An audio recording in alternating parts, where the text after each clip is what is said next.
US President Joe Biden says he is, quote, absolutely urging Israel to stop firing at UN peacekeepers in Lebanon. It follows 2 incidents in 48 hours. The peacekeeping force known as UNIFIL says explosions hit its headquarters on Friday in the Lebanese village of Naqoura, injuring 2 personnel. That followed another strike on Thursday in which 2 soldiers were also hurt. Israel's military says its forces were responding to an immediate threat close by. The leaders of France, Italy and Spain have described the incidents as serious violations of international law. All right, let's cross over to journalist Ruth Michaelson in Beirut. Ruth, good to have you with us. Can you start by giving us an update of what is happening around these UNIFIL positions in the south of Lebanon? Well, we understand from what UNIFIL have been saying that, as you mentioned, there have been a number of explosions close to their bases. They mentioned that 2 peacekeepers were injured after there were explosions close to an observation tower. These peacekeepers have been taken to hospital, they said. There was also, they mentioned an incident where an IDF bulldozer hit the perimeter of one of their bases. And they also talk about earlier this week, the Israeli forces hitting the entrance to a bunker where peacekeepers were sheltering, damaging vehicles and a communication system. And this is really the latest series of updates in a week of incidents of what UNIFIL have said in their own statements. They describe this as extremely dangerous developments. Ruth, President Biden and other world leaders for that matter, urging Israel to stop attacking UNIFIL troops. I wonder, who is Israel actually listening to at this point? Well, that's an extremely good question, I think. I mean, you mentioned at the top of the programme, Biden saying he's absolutely positively urging Israel to stop firing on these positions. We saw that there was a statement yesterday from the French President Emmanuel Macron, the Italian Prime Minister Giorgia Meloni, the Spanish Prime Minister Pedro Sanchez. These are all countries that contribute troops to UNIFIL, and they issued a joint statement on Friday expressing outrage. They called the Israeli attacks unjustifiable and a serious violation of international law.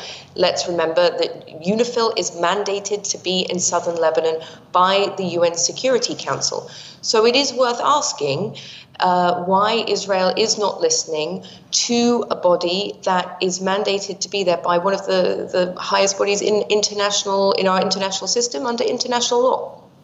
Ruth, we've seen some of the deadliest Israeli strikes yet on Beirut in the last days. I wonder, how are people around you, where you are in Beirut, coping with what is now a constant threat of more bombings? I mean, we saw, as you mentioned, that late on Thursday evening, there were 22 people killed, at least 117 people injured when there were strikes on a more central neighborhood in Beirut, on Basta.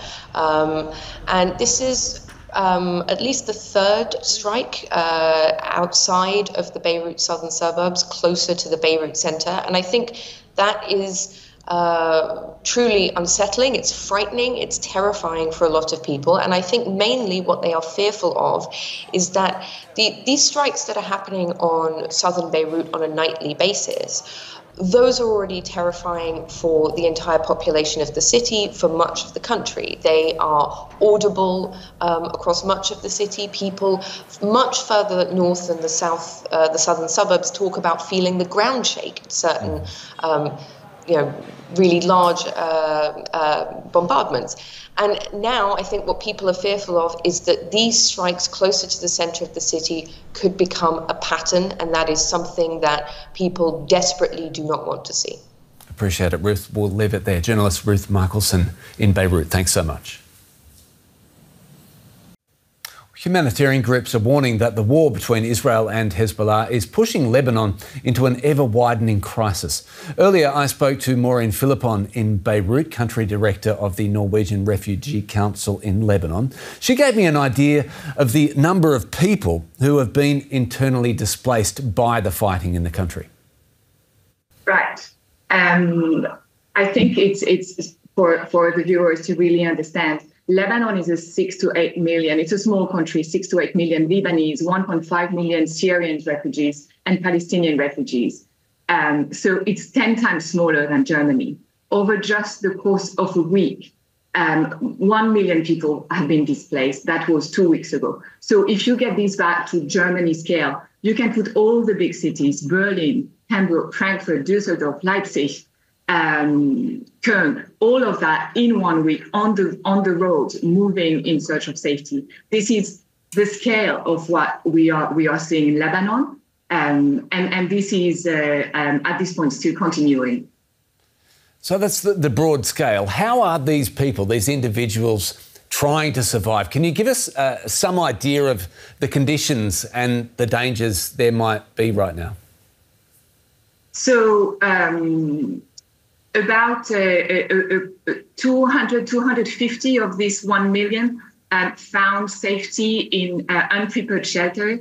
The government has opened in the course of the weeks, first 500 and 600, now we are almost 1,000 schools being open and technical universities being open to shelter people.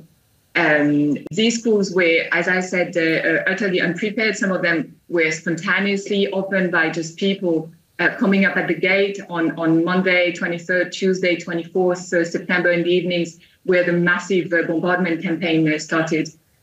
So you know they've been pushing the tables on one side, the kids' chairs on the other side, and then sleeping on the ground. Behind the numbers, behind the 1 million, 1.2 million people displaced, that's actually people. So I've seen elderly people sleeping on the ground. I've seen pregnant women seeking healthcare, children being utterly bored and worried in these schools. Then you have another segment of the people, which is the highest, but the living conditions are slightly better, but not great, who found refuge or hospitality with friends and families. So you have stories of Lebanese families in areas that are currently deemed safe, sleeping in the living rooms. And the sofas are not enough. So you have living rooms hosting 10, 15, 20 people, either your relatives or your friends.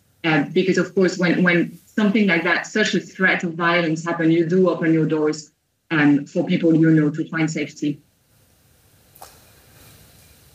Norwegian Refugee Council's Maureen Philippon, we thank you so much for your time. Now, as the fighting in Lebanon escalates, governments continue to evacuate their citizens. Beirut airport is still operating, but because of fears over safety, most international airlines have suspended flights. Earlier this week, some stranded EU citizens managed to fly out on a Belgian military plane, as DW's Rosie Birchard now reports.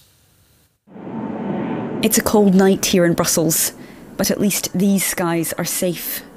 The military airport is awaiting a plane full of repatriated Belgians fleeing Lebanon, and their families are waiting anxiously at this nearby hospital. It's been an agonising few weeks for these people, many of them Belgians with Lebanese roots, as they watch parts of their country crumble. We're worried for our family over there. We're far away, so we don't know what to do. We watch what's happening on the television like everyone else. We hope this war ends quickly and that there's peace. Some of those here to welcome loved ones have themselves left Lebanon in recent days, like Fabienne, a long-term Beirut resident from Belgium who's here to collect her children. We have no idea what comes next. We're living day by day, and we'll do our best to work out what we can do, whether we can go back or stay here. Then the wait is over. By the busload, the evacuees appear. They head straight into this improvised reception hub, and we're asked to give them privacy as they find their loved ones inside. Staff have been unloading suitcases while the new arrivals reunite with their families and friends here. It's clear that many have brought just what they could think to bring, with so many unsure about if or when they'll be able to return to Lebanon. On its way out to Beirut, the Belgian military aircraft transported medical supplies for Lebanese hospitals before bringing some 100 people, mostly Belgians and other European Union citizens, back here to Brussels. Those who were on board tell us they feel relieved. It was hard over there. I couldn't sleep with all the bombardments. Now I'm here, it's better. But they also know they're the lucky ones. Thankfully, we have Belgium to help us get out. We hope that all of this ends. It's awful.